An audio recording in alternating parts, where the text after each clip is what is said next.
বাবা একটু কথা ছিল। কিছু লাগবে? না বাবা, আমার কিছু লাগবে না, তবে শুভর একটা স্বপ্ন ছিল। শুভরা নতুন কি স্বপ্ন? আগের বার তো পুলিশ অফিসার হতে চেয়েছিল, ডাকাত ধরার জন্য গাছে চড়ে প্র্যাকটিস করছিল। এখন আবার নতুন কি স্বপ্ন? না না, ওরকম কিছু না। এবারেরটা অবশ্য বেশ সিরিয়াস। ক্রিকেটার হতে চায় ও। বাংলাদেশে ক্রিকেটার হয় মানে কি জানিস? প্রতিদিন হার, তারপর প্রেস কনফারেন্সে আমাদের ছেলেরা চেষ্টা করছে ডায়লগ। এই তো ভবিষ্যৎ। কিন্তু কাকা এরা তো টাকা কামায়, মেলা টাকা কামায়। এই তুই থাম তো। আচ্ছা ছেলেটা খেলুক না। আচ্ছা ঠিক আছে, আমি দুদিন ভাবি তারপর জানাবো। কেমন?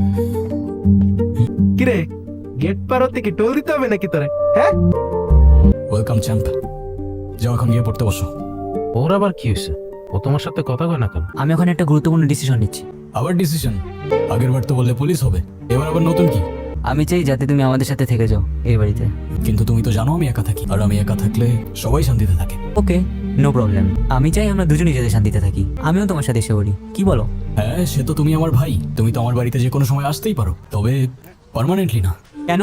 কারণ একই ছাদের নিচে থাকলে রাগ, অভিমান, ভুল বোঝাবুঝি বাড়তেই থাকবে, আর দূরত্ব থাকলে সম্পর্কটা টিকে যায়। তাই তোমার এমনটা কেন মনে হয়? আমি তোমার সৎ ভাই বলে? থাক, আর বলতে হবে না। এক ছাদের নিচে থাকার ভয় নয়, একে অপরকে হারানোর ভয় সম্পর্ককে বাঁচিয়ে রাখে। সেই ভয় না থাকলে সম্পর্ক বেমানান। একই সাথে একই বাড়িতে থাকতেই পারো, তো সমস্যা কোন জায়গায়? কিছু সমস্যা দেখা যায় না, কিন্তু সমস্যা এমন এক জিনিস যা মানুষকে নিঃশব্দে বদলে দেয়। আলাদা আছি বলেই ভালোবাসা, শান্তি, রেসপেক্ট সবই ঠিক আছে। প্রেমপত্র নেই? আরে না, আমার দাদার লেখা চিরকুট ভবিষ্যতের জন্যও লিখতো। জীবনে সব হারিয়ে গেলে মানুষ বদলায় না, শুধু চুপ হয়ে যায়। আর সেই মানুষ আসলে হাল ছেড়ে দেয় না, কেবল হিসেব বন্ধ করে দেয়। তাহলে তো তোমার মতোই। হয়তো রক্তের মধ্যেই কিছু একটা ব্যাপার আছে, বুঝলে? এ সট ভাই, আরে ও সাহেল, উড়ো, তোমার দাদি আইছে। কি আসছে? আরে তোমার দাদি। দাদি? হ, বাইরে গিয়ে দেখাও গাছ। এই তুমি এগুলা কি বলতেছো? তোমার মাথা ঠিক আছে? হ্যাঁ, উনি আমার দাদি কেমন হইতে যাবে? আমার দাদি ছোটবেলায় মারা গেছে।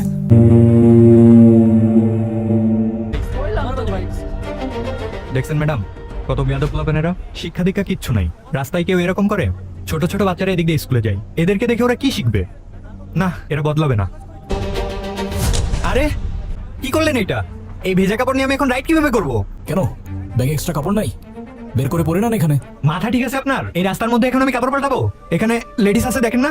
আমার মান সম্মান খাইতে চান নাকি? ও আচ্ছা, আপনার আবার মান সম্মানও আছে? আর একটু আগে যে নিজের প্যান্টের চেইন খুলে রাস্তাটাকে নিজের প্রাইভেট ওয়াশরুম বানায় ফেললেন, হ্যাঁ? তখন মাথায় ছিল না এখানে লেডিস আছে? তখন আপনার মান সম্মান যায় নাই? আর কি যেন বলছিলেন একটু আগে?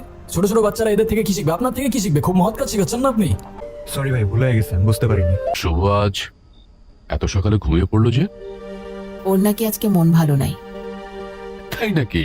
এ বয়সে মন কিভাবে জন্মায় তোমার ছেলের? তোমার বড় ছেলে নাকি ওর ইচ্ছা পূরণ করে নাই, সেজন্য কাল থেকে মুখ একদম ভার করে রাখছে। তোমার ছোট ছেলে তার ভাইকে খুব ভালোবাসে। শুভ চায় সাহেল আমাদের সাথেই থাকুক, কিন্তু সাহেল তো মানা করে দিল। স্বাভাবিক, তোর বাবা করতে পারেনি সেটা ওখানে করতে যাবে। ছাড়া আমি আলাদা হয়েছি আমার স্বস্তির জন্য, আর সাহেল আলাদা হয়েছে ওর সম্মানের জন্য। হয়তো আমরা দুজনেই ঠিক, অথবা দুজনেই ভুল। সট ভাই উঠো। আবার কি হয়েছে? দাদিমা নাই। কি বলছো? দাদিমা সুরি হয়ে গেছে। কি হয়ে গেছে? সুরি মানে ইয়াং, ইয়াং হয়ে গেছে। তো তুমি বাইরে দেখো, আসো। এই যে বলছিলাম না দাদি সুরি হয়ে গেছে, এই যে দেখো। আরে ধুর, থামো তো। ওই যে দাদিমা। তোমার সমস্যা কি? সমস্যা মানে? না ঠিক আছে, স্কুল লাইফে তুমি আমাকে লুকিয়ে লুকিয়ে দেখতে, আমি তোমাকে পাত্তা দিতাম না। এখন আমি তোমার পিছন পিছন ঘুরবো, তাহলে তো হিসেব বরাবর। কি বলো? আরে না না, কি বলছো তুমি হঠাৎ এখানে? তুমি হয়তো ভুলে গেছো, বা ঠিক পাশের বাড়িটাই আমাদের। আর একজন প্রতিবেশী তো আরেকজন প্রতিবেশীদের বাড়িতে আসতেই পারে। যাই হোক, গতকাল বাইকলের সাথে যেটা করলাম সেটা দেখে কিন্তু আমি ইমপ্রেসড। আর তুমি বাইকে ওদিক দিয়ে কোথায় যাচ্ছিলে? আসলে মাঝ রাস্তায় আমার গাড়িটা নষ্ট হয়ে গিয়েছিল, সেজন্য বাধ্য হয়ে রাইড কল করতে হয়েছে। আচ্ছা একটা কথা বলো তো, তুমি আমার ফ্রেন্ড রিকোয়েস্ট অ্যাকসেপ্ট কেন করোনি? আমরা ব্যাচমেট ইয়ার, ফ্রেন্ড রিকোয়েস্ট অ্যাকসেপ্ট করতেই পারো। সট ভাই তুমি কিন্তু কামটা একবারে ঠিক করো না। আপনি ভালো আছেন? জি ভালো। তোমার দাদিও কিন্তু ভালো মানুষ, আর তোমার দাদির দিকে কিন্তু খেয়াল রাখবা। তোমার দাদি কিন্তু অসুস্থ, না ডিমেনশিয়া, সাইকোটিক ডিপ্রেশন, সিজোএফেক্টিভ ডিসঅর্ডার আছে।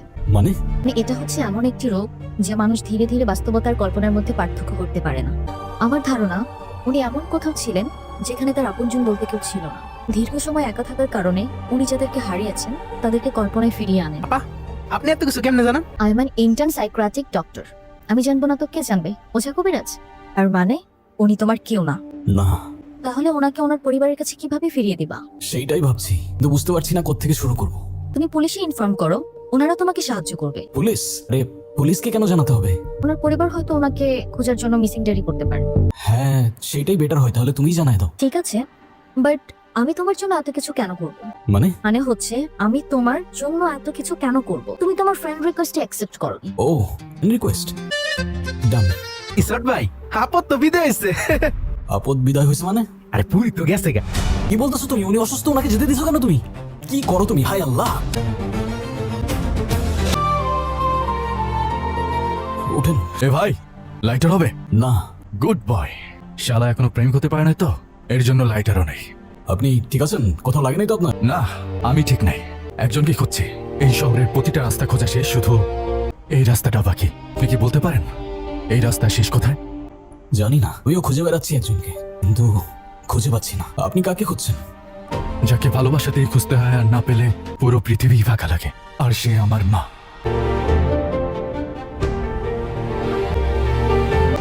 এই শহরে সবই আছে, আলো, ভিড়, শব্দ, কোলাহল, কিন্তু নেই শুধু ভালোবাসা। ভালোবাসা অনেক দামি জিনিস। ঘরকে পরিবার বানায়, মানুষকে মানুষ বানায়, আর কঠিন সময়ে বেঁচে থাকার সাহস যোগায়। ছোট ভাই সরি, পুরুষ চলে যাওয়াটা তোমার আগেই বলা উচিত ছিল। দেন ভাই, যে জিনিস হারিয়ে আমাদের কাছে আসে সেই জিনিস কখনো আমাদের হয়ই না, তবে সেই হারিয়ে কাছে আসা জিনিসটার প্রতি রুহ অব্দি তার মায়ায় পড়ে যায়, জানো?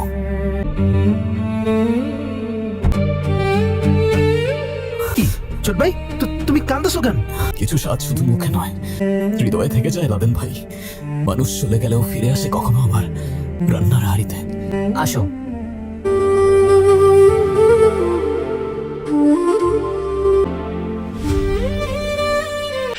সাহেল, আমাদের এখানে কেন ডেকেছ? আমি তো ঠিক বুঝলাম না। বলছি বাবা, সব বলছি, একটু সময় দাও। ওনাকে চিনতে পেরেছো বাবা? ওর মা। না না, আমার কোনো মা নেই। উনি তাহলে কে বাবা? থাক, তোমার কিছু বলতে হবে না, আমিই বলছি। যখন তোমার মা মারা যায়, তখন তুমি, তোমার আত্মীয় স্বজনরা মিলে তোমার বাবার সাথে ওনার বিয়ে দাও। তোমরা ভেবেছিলে দাদার দেখাশোনা করার জন্য তোমরা যথেষ্ট না।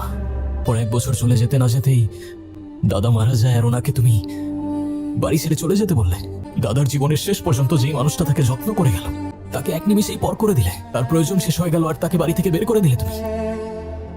অবশ্য তুমি তোমার আপন বাবার খেয়াল রাখতে পারবে না বলেই ওনাকে এনেছিলে, আর উনি তো তোমার সৎ মা, তাকে কিভাবেই কাছে টানবে তুমি? তবে এসব যদি তুমি মেনে নিতে নাই পারো, তাহলে কেন তোমার বাবার জন্য নতুন বউ আর তোমার জন্য নতুন মা নিয়ে আসছিলে বাবা? মা, মা গো, তুমি কে? তুমি আমার ছেলে শফিক। শফিক, শফিক। মা, আমি তো, তুমি ওকে ক্ষমা করে দাও মা, তুমি ওকে ক্ষমা করে দাও। সময়ের হিসাবে সব সম্পর্কের গল্প লেখা হয় না। কেউ একদিনেই হয়ে যায় আপন, আবার কেউ সারা জীবন থেকে যায় বেমানান। কারণ সম্পর্কের ঠিকানা সময় নয়, মানুষের হৃদয়। শেষ পর্যন্ত থেকে যায় শুধু ভালোবাসা, বাকি সব সময়ের সঙ্গে হারিয়ে যায়। তাই কতদিন আছো সেটা নয়, যতদিন আছো পাশে থাকাটাই সবচেয়ে জরুরি।